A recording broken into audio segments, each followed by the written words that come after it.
Hello viewers, welcome back to my channel tarot for all. कैसे हैं आप सब? मैं हूं ऋतु और आप देख रहे हैं tarot for all.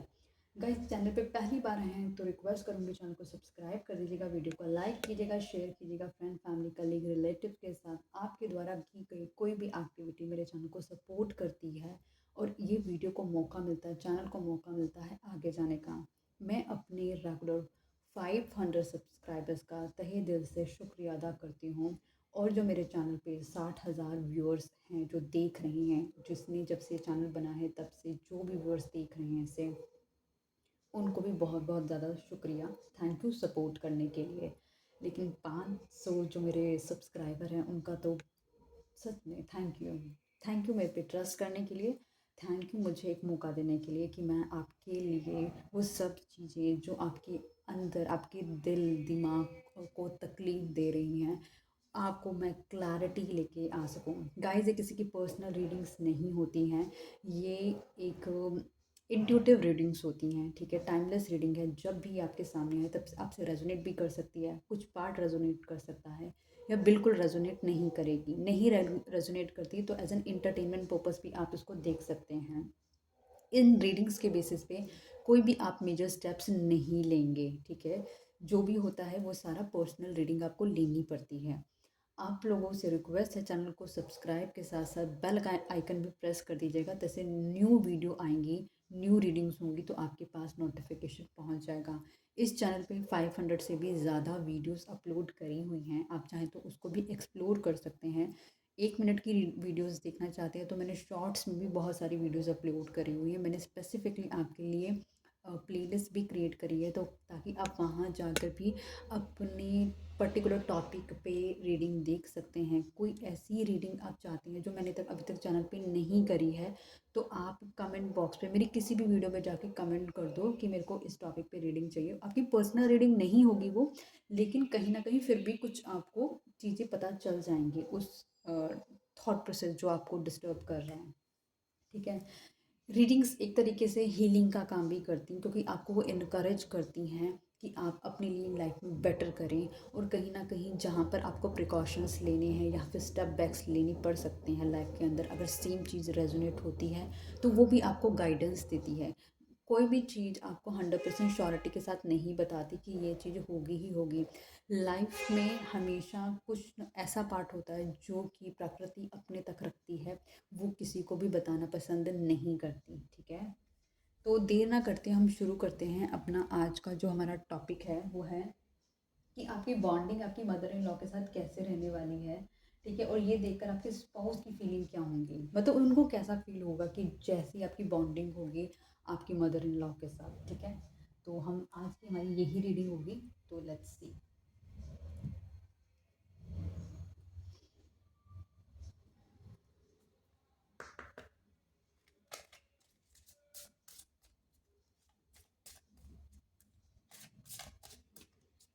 Divine please मुझे बताएं, जो व्यूअर अभी इस वीडियो को देख रहे हैं उनकी उनकी मदर इन लॉ के साथ उनकी बॉन्डिंग कैसी रहेगी। और साथ ही साथ ये देख अगर इन मेरे व्यूअर्स के जो स्पाउस हैं, जो पार्टनर हैं, वो किस तरीके से मतलब उनकी उनकी फीलिंग क्या होगी ये सब देखकर, ठीक है। प्लीज़ बताएं।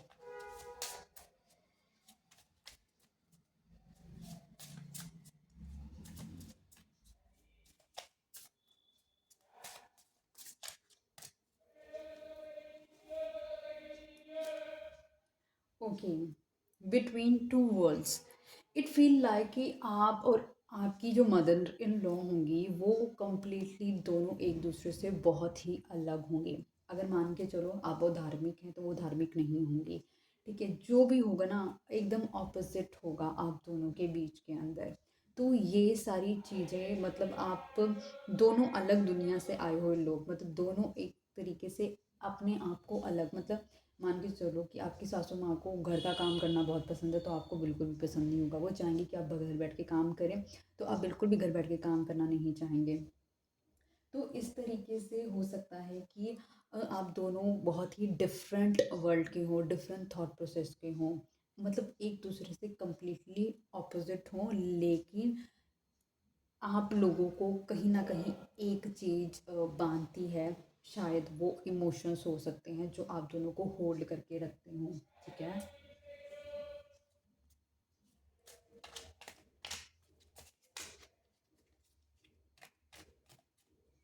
आप दोनों को होल्ड करके सबसे बड़ी बात है रखने वाला उनका बेटा और आपका हस्बैंड जो आपका स्पाउस होगा, राइट।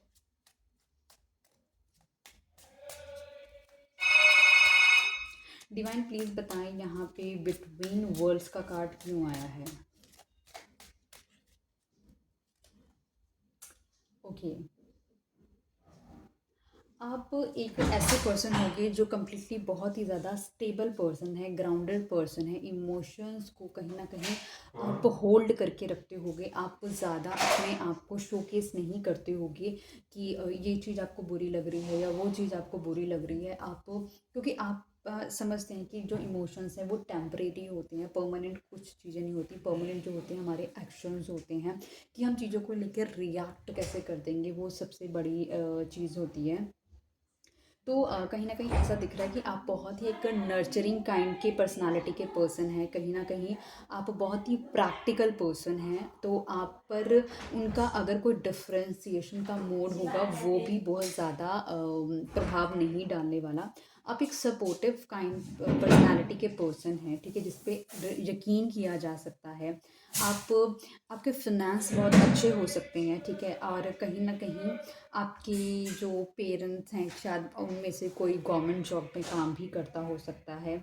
आप बहुत ही एक वाइज डिसीजन मेकर काइंड की पर्सनालिटी के पर्सन हैं। तो चाहे कुछ भी अगर कंसर्न होगा भी आपका और आपकी मदर इन लॉ के बीच में, तो आप बहुत अच्छे से उसे हैंडल करते हुए नज़र आ रहे हैं।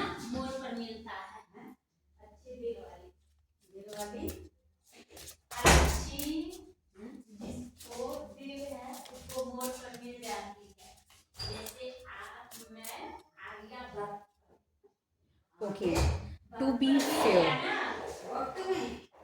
ये सजेस्ट माफ़ी चाहूँगी गाइस अगर मेरे पीछे से कोई भी डिस्टर्बेंस आपको आ रही है तो आप प्लीज़ उसे इग्नोर कीजिएगा। आप फोकस करें जो मैं आपसे बोल रही हूँ। तो आपसे रिक्वेस्ट करूँगी और साथ ही साथ माफ़ी चाहूँगी। टू बी फेयर, आपको कहीं ना कहीं लाइफ के हर पार्ट में एक जस्टिस क्रिएट करना पड़ेगा। अपनी मदर इन लॉ के साथ बैलेंस करनी पड़ेंगी चीज़ें, तो ताकि आप चीज़ों को स्ट्रीमलाइन कर सकें। कुछ चीज़ें होंगी जहाँ पर आपको थोड़ा झुकना पड़ेगा, कुछ चीज़ें होंगी जहाँ पर आपको चीज़ों ने समझा कर अपनी चीज़ें वैलिडेट करानी होंगी। तो इससे आप सबसे बड़ी बात है आप मतलब कि आप चीज़ों को बैलेंस कर पाओगे।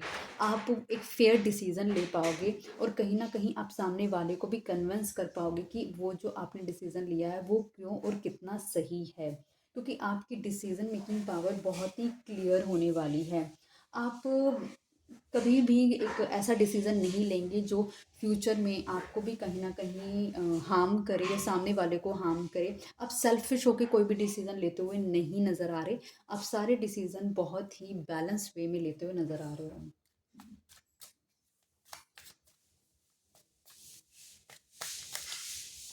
डिवाइन प्लीज़ बताएं यहाँ पे टू बी फेयर का कार्ड क्यों आया है।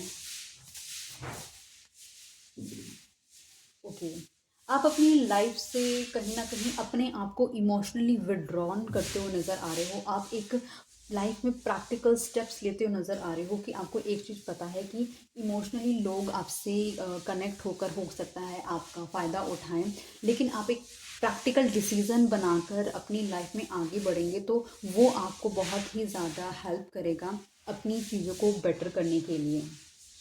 आप अपने एक ट्रांजिशन मोड में रहोगे क्योंकि आप हर हर दिन एक न्यू चैलेंज फेस करोगे। तो उस न्यू चैलेंज से आप एक न्यू लर्निंग भी लोगे कि इस चीज़ को किस तरीके से हैंडल करना है।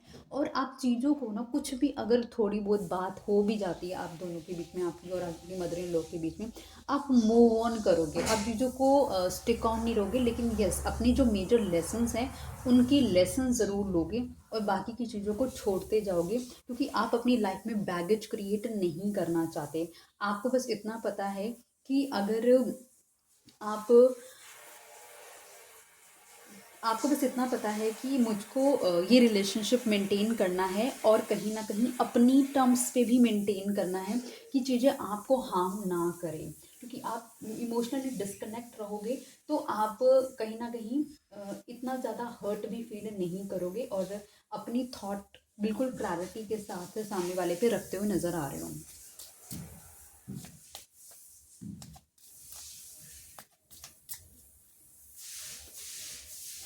अ लेग अप, कहीं ना कहीं ऐसा हो सकता है कि आपकी जो मदर इन लॉ हैं वो कहीं ना कहीं आपको सपोर्ट करती हुई भी नज़र आ रही हैं, क्योंकि जिस तरीके से आप चीज़ों को बैलेंस करोगे उनको वो चीज़ अच्छी लगेगी कि आप कितने उनसे एज में छोटे हैं लेकिन फिर भी चीज़ों को किस तरीके से बैलेंस कर लेते हैं, आप किस तरीके से रिलेशनशिप को आप लगा लो कि समझा लेते हैं, मतलब संभाल लेते हैं। तो वो चीज़ ना उनको बहुत आपकी इंस्पायर करने वाली है और उनको भी ऐसा फील होगा कि उन्हें आपको सपोर्ट करना चाहिए जहाँ पर आपको उनकी ज़रूरत है, जहाँ पर आपको उनका आप लगा लो कि रज़ामंदी चाहिए जिन चीज़ों को लेकर, तो वहाँ पर वो भी आपको कंप्लीटली सपोर्ट करती हुई नज़र आ रही हैं।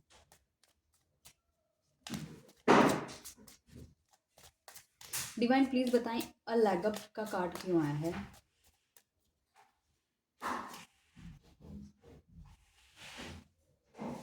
ऑलरेडी शायद हो सकता है कि आपके कुछ ऐसे डिसीजंस आपकी फैमिली को कहीं ना कहीं जो फाइनेंशियल कम मतलब कि आप की जो फैमिली का लॉस हुआ होगा उससे उभारने में कहीं ना कहीं हेल्प करें, और आपका जो माइंडसेट है वो कहीं ना कहीं हेल्प करे इस फैमिली को एक दोबारा से अपने आप को फाइनेंशियली स्टैब्लिश करने का। और आप बहुत ज़्यादा क्या कहते हैं घर की जैसे औरतों वाली, जैसे देखो मैं स्पेसिफिक होता है ना, जैसे फीमेल गॉसिप्स होती हैं उसमें आप रहते हो ज़्यादा पसंद नहीं करते। आप अपना आइसोलेटेड मोड में रहना ज़्यादा पसंद करते हो। आपको अपने आप में ना ज़्यादा दिमाग को स्ट्रेस देना पसंद नहीं है, क्योंकि आपको पता है कि आप जितना स्ट्रेस हो जाओगे ना उतना एक वाइज डिसीजन नहीं बनाओगे।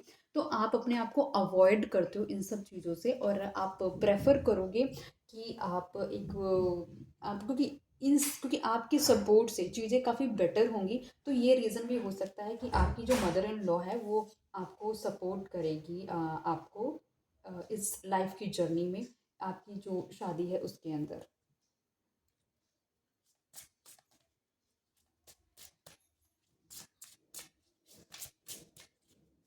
ओके, ऑब्जर्वर, आप एक ऑब्जर्वर काइंड ऑफ पर्सनालिटी के पर्सन भी होने वाले हो कि आपको एक फैमिली के साथ रहकर कुछ ना कुछ आपको पता चल जाएगा कि किस पर्सन को आपको किस तरीके से हैंडल करना है, ताकि आप अपनी जो चीज़ें करवाना चाहते हो आप उनसे वो करवा सको उनकी फेवर की चीज़ें करके, ठीक है। आपको कहीं न कहीं आपको इंट्यूशन, आप एक इंट्यूटिव पर्सन भी हो और कहीं न कहीं डिवाइन भी आपकी मदद करेगा चीज़ों को आपके फ़ेवर में कराने के लिए, क्योंकि आप एक स्पिरिचुअल पर्सन हो और आप एक सेक्रेटर पर्सन हो और एक गुड ऑब्ज़र्वर हो कि कितनी चीज़ें कहाँ तक बेस्ट और वर्स्ट जा सकती हैं। तो आप उस जो भी स्टेप्स लोगे उसके अकॉर्डिंगली ही लोगे।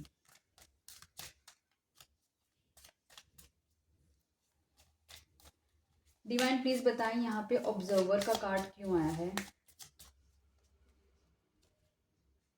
यस, क्योंकि आपने अपनी लाइफ में ना बहुत सारे लेसन्स लर्न करे हैं। आपने वो जो लेसन्स लर्न करे हैं ना उसमें आपको कहीं ना कहीं एक चीज़ समझ आई है, चाहे आप किसी के लिए कितना भी बेस्ट कर दें, किसके लिए आप अनकंडीशनल कर दें, वो चीज़ें आपको कभी भी रिवर्ट बैक नहीं मिलेंगी। तो आपने कहीं ना कहीं अपनी एनर्जी को वेस्ट करने के बजाय अपनी एनर्जी को कहीं ना कहीं अपने तक समेट के रखना शुरू कर दिया है।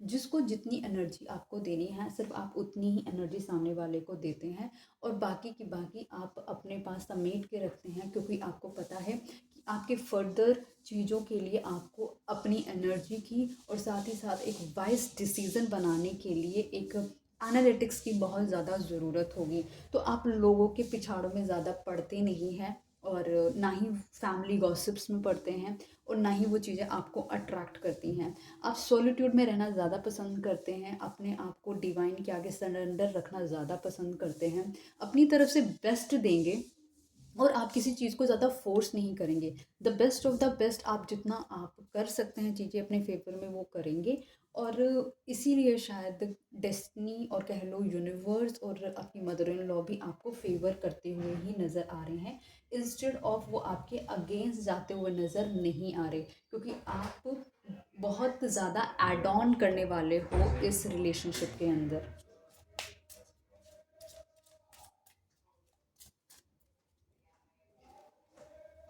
फ्लैक्सिबल, आपने अपने आप को ना फ्लैक्सिबल करके रखा हुआ है, इन द सेंस ऑफ कि आप ऐसा कुछ भी रिजिड डिसीजंस नहीं बनाओगे जिससे ऐसा लगेगा कि आप बिल्कुल भी एडजस्ट करने के लिए रेडी नहीं हो, आप बिल्कुल भी पार्टिसिपेट करने के लिए रेडी नहीं हो, ऐसा कुछ नहीं लगेगा। आप अपने आप को इस तरीके से शो करोगे कि आप अपनी बात भी रख दोगे जो वो करवाना चाहते हैं, और अपना ओपिनियन विद द बेनिफिट्स रख सकते हो कि आपकी एक जस्टिफिकेशन देने के लिए कि अगर आपकी बात नहीं भी मानी जाएगी तो भी आप ओके हो, रेडी हो उस चीज़ को करने के लिए, क्योंकि आप तो किसी भी चीज़ के साथ ना अपने भी डिसीजन के साथ इमोशनली कनेक्ट नहीं होगे, लेकिन यस फिर भी आप अपनी तरफ से एक वाइज डिसीजन लेना पसंद करोगे।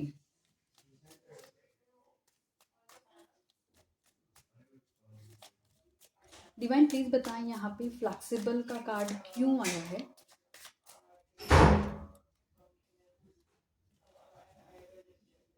ओके, आप जितने फ्लैक्सिबल रहेंगे उतने ज़्यादा अबंडेंस आपकी लाइफ में अट्रैक्ट होती हुई नज़र आ रही है, उतनी ज़्यादा चीज़ों को आप इजीली मैनिफेस्ट कर पाओगे, उतना ज़्यादा आपको कहीं ना कहीं अपॉर्चुनिटी भी मिलेगी कहीं ना कहीं आपकी लाइफ में और अबंडेंस लाने के लिए। ठीक है, और ये जो फ्लेक्सिबिलिटी वाली चीज़ है ना, वो आपकी लाइफ में मतलब कि पर्सनल लाइफ में, आपकी करियर लाइफ में, आपकी फाइनेंशियल लाइफ में, और आपकी लाइफ के जितने भी पैरामीटर्स हैं ना, उसमें आपको कहीं ना कहीं एक सपोर्ट देने का काम भी करेगा। और ये फ्लेक्सिबिलिटी ही ना, अडेप्टबिलिटी ही आपको आगे लेके जाएगी और आपके लिए लाइफ के मेजर डोर्स ओपन करने वाली है। आप एक एक ओल्ड ट्रेडिशनल तरीके से लाइफ को नहीं जीने वाले, बेशक आप उनकी वैल्यूज़ करेंगे, आप उनको वैल्यू देंगे, लेकिन आप कंप्लीटली उन पर बड़ा डिसीजन मेकिंग नहीं करेंगे, क्योंकि आप समझते हैं जो करंट लाइफ और करंट टाइम फ्रेम के अकॉर्डिंगली सर्वाइव करने की ज़रूरतें हैं, आप उस पे फोकस करेंगे।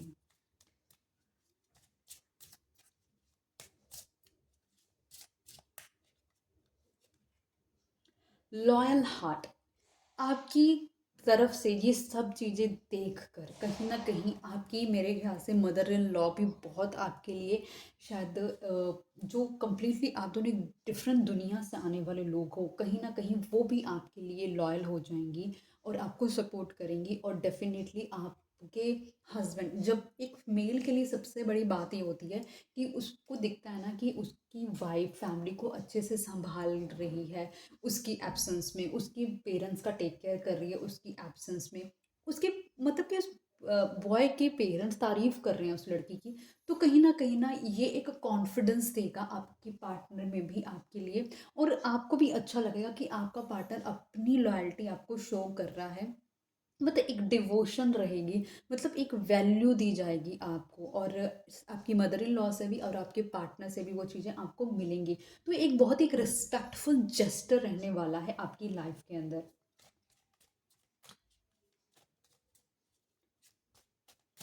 डिवाइन प्लीज बताएं यहाँ पे लॉयल हार्ट का कार्ड क्यों आया है।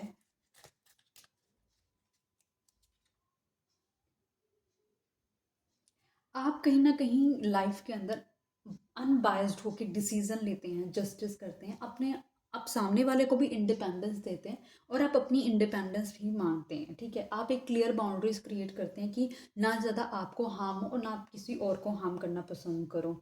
आप कोल्ड रहेंगे कुछ चीज़ों को लेकर, लेकिन वो बहुत ज़्यादा शायद आपके लिए ज़रूरी होंगी, क्योंकि आप किसी को भी इतना चीज़ें इतना स्पेस नहीं देना चाहते कि कोई भी आकर आपकी इमोशंस को हार्म करे, आपकी पर्सनल लाइफ को भी हार्म करे।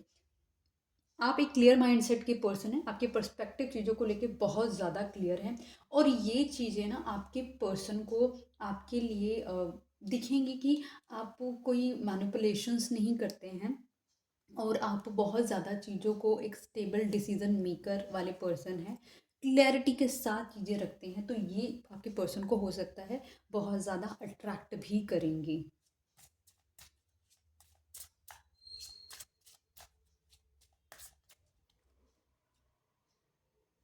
रीजनरेशन इस तरीके से आपका जो, क्योंकि जब देखो आप एक फैमिली से दूसरी फैमिली में जा रहे हो, ठीक है, एक आपका अपब्रिंगिंग अलग है और वहाँ की जो फॉलोइंग हो रही है वो अलग है।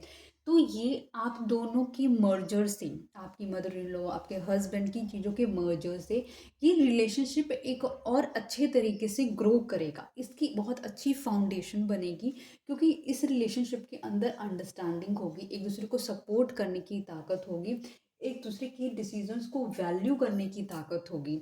और सबसे बड़ी बात है कि ये जो रिलेशनशिप होगा, ये रिलेशनशिप एक नॉर्मल रिलेशनशिप नहीं होगा, ये रिलेशनशिप काफ़ी लॉन्ग टाइम तक लोग इसको याद करने वाले हैं। आप लोगों के रिलेशनशिप को एज एन एग्जाम्पल भी ट्रीट किया जाने वाला है।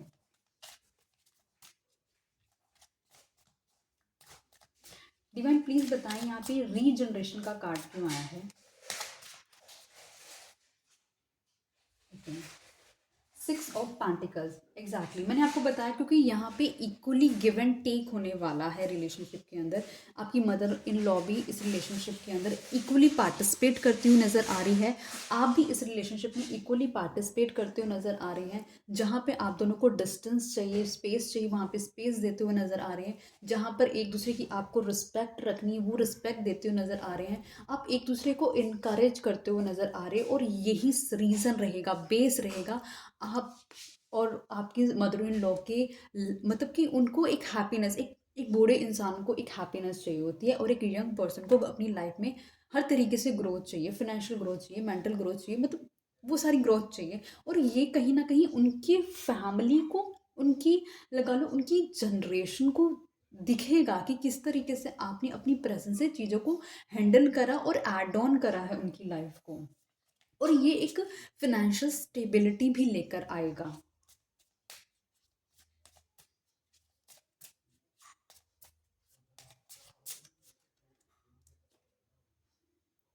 ट्रुथ ट्रुथ बी टोल्ड, कहीं ना कहीं आपके सामने इस आपकी जो मदर इन लॉ है काफ़ी कुछ चीज़ें आपको बताएंगी, कुछ ऐसे सच आपके सामने आएंगे जो कम्प्लीटली आपकी आंखें खोल कर ओपन रख देने वाली है। शायद मेरे ख्याल से कुछ ऐसे चीज़ें जो आपको पता लगेंगी कि जो फाइनेंशियल लॉसेस की मैंने बात करी, कहीं ना कहीं आपके कुछ अच्छे डिसीजंस की वजह से, आपकी डिसीजन की वजह से इस फैमिली को फाइनेंशियल स्टेबिलिटी वापस मिलेगी। तो वो जो सच आपके सामने आएंगे ना, तो आपको एक सबसे बड़ी बात है आंखें खोल देने वाले होंगे, और कहीं ना कहीं एक ऐसे मेजर स्टेप्स लेने के लिए लेने पड़ेंगे, ताकि इस फैमिली को, जिस फैमिली में आप जाओगे वहाँ पे दोबारा से एक प्रोग्रेस मोड ओपन हो, फाइनेंशियल ग्रोथ ओपन हो, हैप्पीनेस ओपन हो, मतलब बहुत सारे डोर्स ओपन हों। ठीक है, तो वो सारी चीज़ें आपको देखने को मिलेंगी इस रिलेशनशिप में। अगर हो सकता है कि आप में से कोई एक मास्क अप होगा, तो वो मास्क भी क्लियर होता नजर आएगा। कोई चीज़ें हैं जो झूठ होंगी, जो आपको पहले नहीं बताई गई होंगी, वो बाद में आपको पता चलेंगी। तो वो सब चीज़ें थोड़ी सी आपके लिए शॉकिंग होने वाली है, लेकिन आप एक इमोशनल पर्सन नहीं हैं, तो आप उसको बहुत ही प्रैक्टिकल तरीके से उसे हैंडल करते हुए नज़र आ रहे हो। आप उन चीज़ों को लेकर रोना धोना करते हुए नज़र नहीं आ रहे हो। आप एक, क्योंकि आपने अपनी लाइफ में इतना कुछ हार्श देख लिया है कि आपको एक चीज़ समझ आ गई है, the more you get less emotional, तो उससे आप एक वाइज डिसीजन बना सकते हो, क्योंकि आप एक ऐसे पर्सन हो जो चीज़ों को फिक्स करने में बिलीव करते हो, ना कि आप डिस्ट्रॉयर नहीं हो, आप फिक्स करने में बिलीव करते हो और लाइफ को आगे हैप्पीनेस मोड पे जीने को पसंद करते हो।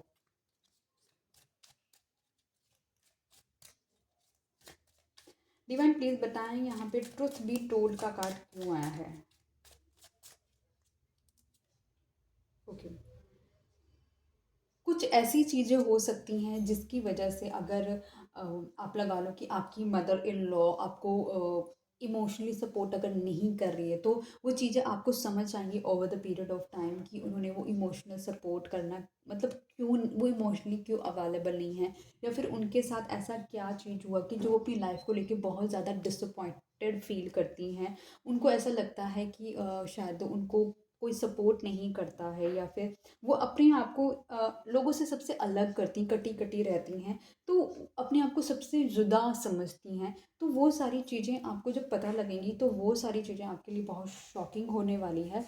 और फिर भी आप चीज़ों को समेटते हुए, संभालते हुए नज़र आ रहे हो।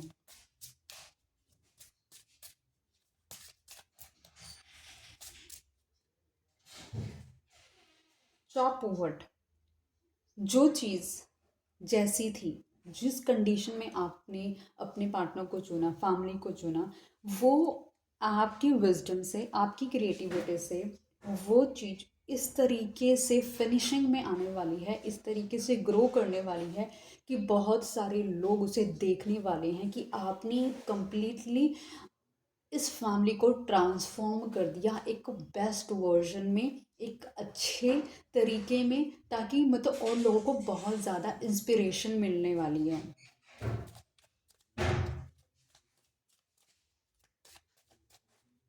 डिवाइन प्लीज़ बताएं यहाँ पे जॉब बोर्ड क्यों आया है, एक ही कार्ड निकला है। यहाँ पर जो भी कुछ ना कुछ आप लगा लो, जो कि पेनफुल चीज़ें होंगी उन सबको आपको एंड करना है कहीं ना कहीं, क्योंकि आप जो कहीं ना कहीं पुराने घाव हैं इन चीज़ों को, वहाँ पर आपको अपने विजडम से लेस इमोशनल हुए चीज़ों पे काम करना है। और कुछ हो सकता है आपकी मदर इन लॉ के साथ बिट्रेज हुए हों, उनका वूंड हो उनके अंदर, या फिर कुछ भी ऐसी चीज़ें हुई हों जो चीज़ें उन्होंने बनाई हो वो कोलैप्स हो गई हों। तो वो सारा वुड मतलब कि वो कहीं ना कहीं बहुत वूंड हो उनके अंदर, उन चीज़ को आपको आपकी प्रेजेंस में वो चीज़ें हील होंगी और चीज़ें बेटर होंगी। एंड ऑफ द डेक में दिखते क्या है, एक्सचेंजिंग गिफ्ट। और ये जो आप उनकी लाइफ में एक एड ऑन हैप्पीनेस और लगा दो एक लाइफ को बेटर मोड में लेके जाओगे, तो कहीं ना कहीं आपकी मदर इन लॉ भी आपको सपोर्ट करेंगी और आपको एक बहुत बेहतरीन आपको लाइफ में तो मतलब कि गिफ्ट देने वाली हैं, जिसका आप शायद बहुत वक्त से इंतज़ार कर रहे हो कि शायद उनकी तरफ से कभी आपको वो चीज़ मिले। वो चीज़ हो सकती कुछ इस तरीके से कि उनका नाइस बिहेवियर आपके लिए, या फिर क्योंकि आप दोनों एक कम्प्लीटली अलग जहान से आ रहे हैं। तो कुछ ऐसी चीज़ जिसको आप होल्ड करके बैठे हो, जो आपने हमेशा से चाही हो, आपको एक बहुत डिस्टेंस पे है वो चीज़ आपसे, लेकिन आपको उसको अचीव करने के लिए बहुत ही अपनी स्ट्रैटेजी और विजडम का उपयोग करके वो चीज़ें आपको मिले। तो गाइज़ ये थी रीडिंग आपकी, आपकी मदर इन लॉ के साथ किस तरीके से रहने वाली है, आप क्या रोल प्ले करने वाले हो, वो क्या रोल प्ले करने वाले हो। और डेफिनेटली आप कहीं ना कहीं अपने स्पाउस का दिल तो जीतने वाले हो, क्योंकि उनको ये सब देख कर कि जिस तरीके से आप हैंडल कर रहे हो चीज़ें, उन्हें डेफिनेटली सब अच्छा ही लगेगा। तो रीडिंग को यहीं तक रखती हूँ। आई होप कि रीडिंग आपको पसंद आई होगी। तो मिलती हूँ मैं नई वीडियो के साथ, तब तक के लिए बाय बाय गाइस।